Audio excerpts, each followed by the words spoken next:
What's going on, boys and girls? Dave back again, and today we're going to be taking a look of the build of the Deptosaurida's Exorcist transport. I don't think it's considered a tank, just a transport. So if you didn't end up seeing my unboxing, I'll try and remember to put a tag right about there. But let me tell you, before we get into this was involved. Like, it was a very enjoyable build. It's one of the longest GW builds that I've done in a long time, and I've done a couple of tanks, I've done the knights, I've done all those, and this has to be the most involved that I've messed with. That in itself, if you are a model builder and you enjoy intricate things, then yeah, this is going to be for you. So this is going to be the top view. There are some things missing off of here, and I'm going to show you that here in just a second. But I wanted to give you just a real quick, this is the overhead shot. And this is going to be what you end up seeing from the side. So yeah, there's some things that I've left loose, like this grill. It pops and it stays in pretty easily. So I've left that loose for painting and being able to get to things. The gun right here, I actually put a magnet in there, and since you can't see this portion anyway, I trimmed that down so that I can slide it in and out. It just in and like that, and that way it's movable. But that way you can end up easily removing it and painting it. I love all the scrolls and stuff. I do have a gap right here that I need to fill, and I'm going to use some milliput for that. Just brush it in. I didn't do any real magnets other than on this gun up here on this. I glued everything together. The bottom, you do have open sections underneath the tracks on there. I do love the grills for the step plates. These doors are pretty freaking awesome, nicely detailed, and I wasn't paying attention. I thought that these were actually attached to this, but they're separate.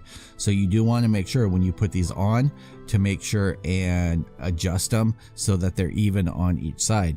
All these little insets and everything are just super awesome. You have insets up here of the different orders. I did have some gapping issues right here that got filled in. I want to point out something.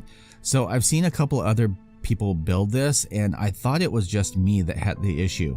So you can see it's together over here, but there's a gap over here. And no matter what I ended up doing, whether shaving down this piece that ends up going in or pretty much anything, I still ended up with that.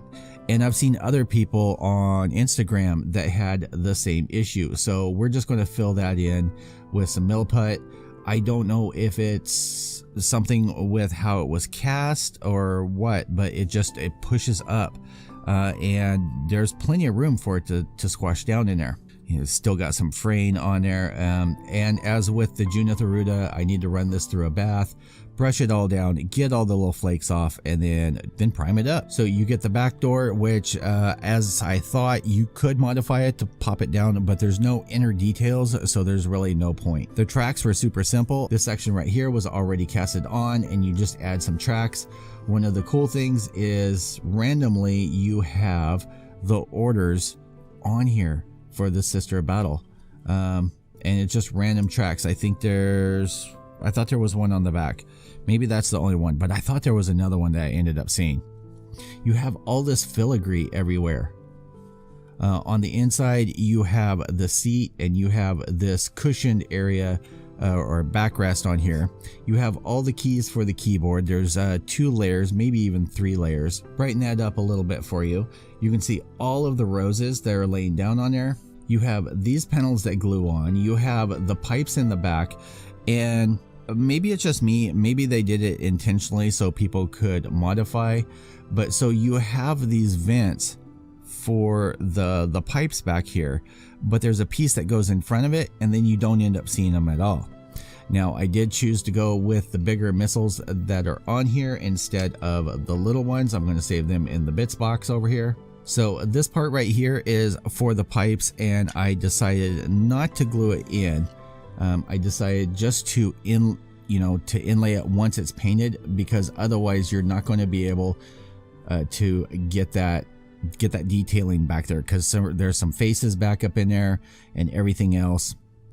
It's just going to make it easier all the way around. So you have this relic box, and that's just going to sit in right back there. Again, another piece that I decided not to glue in. So you do have the orchestra, pilot, however you want to do it, driver. I have a couple lines I need to finish cleaning up because there were some gaps on the shoulder pads over here. I chose to go with this head because I don't know, I like the nicer heads for the Sisters of Battle. But she's just going to sit on just like that. And let me give you guys a top-down view. So as you can see, she sits in there, her hands are over the keys, not quite touching them. But I left all those parts separate so that I could put them in. And you can see, like, some would consider it clustered, and I don't consider it clustered. But yeah, this is something that you're definitely going to have to take your time and clean up all of the lines, all of the everything. Even with things like this back here, these going over actually are put on. There's just so many little details that end up being glued on. One thing that I do want to do is I want to put a piece of grill. I have some brass in the drawer, and I'm going to put it inside of there. I don't like, there's just something that annoys me about how that ends up looking. A couple of things that I have not attached to it yet is this. Careful that you don't lose the rocket head that ends up just sliding into there. So this actually ends up getting glued right back here. I chose not to glue that on yet because it's going to make it easier for painting and just getting to all the details back there. You have two cherubs, creepy as usual. One is going to end up being glued, and it shows to glue it down here, but you can pretty much attach it wherever you want. You just have to find a flat spot. The other cherub is going to just attach right there, so you can see that.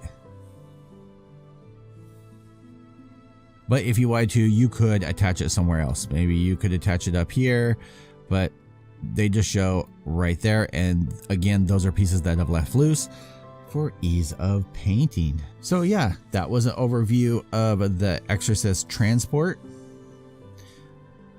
Like I said, I still have a little bit of cleanup left to do on it, and I will give a tip. When you're putting the whole shell together, you're going to want to basically glue it in sections. I would probably suggest glue down the back section, press it, hold it, let it sit, then move up a section, press, hold it, and then do the front section.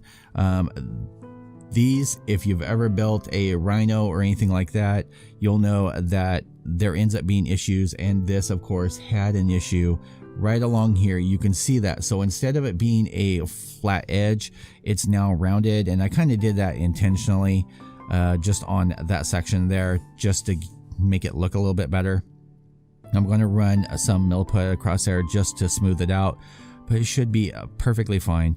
Like I said, I'm going to run this through a bath, let it dry out, and then put some primer on it. Hope you guys enjoyed this video. If you did, make sure and click that like button right about there, right down there, guys. If you haven't already and you want to see more videos like this, click the subscribe button. It's right there, right down there. And as usual, I will see you guys all in the next video. Peace out, YouTube.